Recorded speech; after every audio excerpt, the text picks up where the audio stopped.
Here we have the Ishihara Plates. This is the most common colour vision screening test used in clinical practice, and it's used to diagnose those with red and green colour deficiencies.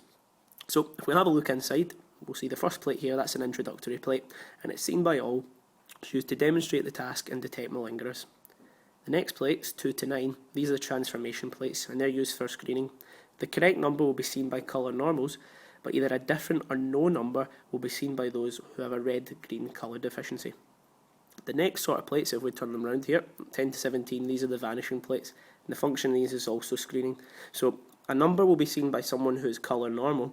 However, someone who has a red or a green deficiency, they will not see any numbers on these plates. And then if we turn over here, we'll see the next part of the vanishing plates. So a colour normal will see no number, whereas someone with a red or green deficiency, they will see a number on these plates here. The last plates are the classification plates. So someone who has a protan or a red defect will see the number on the left, whereas a deutan will see the number on the right. If we turn over here, we'll see more examples of these. So the same principle applies, and then these ones here, these are used for people who are illiterate. So if they don't know their numbers, you can get them just to point out the pathway that they see with a brush. The rest of the plates here are also used for people who are illiterate. Okay Thomas, so what we're going to look at now is the Ishihara plates. Now this is a test that will screen for any colour deficiency that you might have, okay?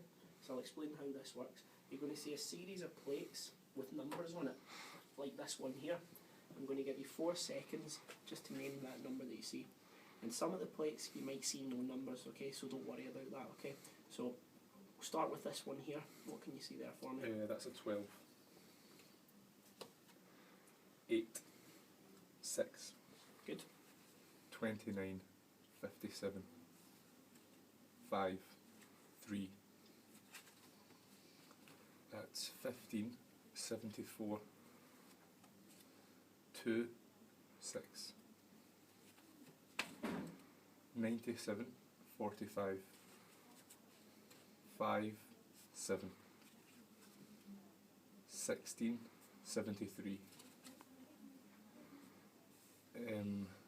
I can't see a number at all. Okay. There, on either page. And the same there, no numbers at all.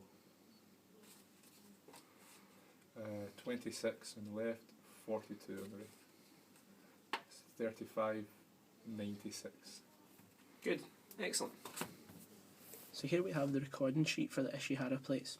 So when you first look at it, what you see is a row of numbers across the top here, and this indicates the response of someone who has no red or green defect. Then what you see here is a row of numbers below these, which are the responses of someone who do have a red or green defect.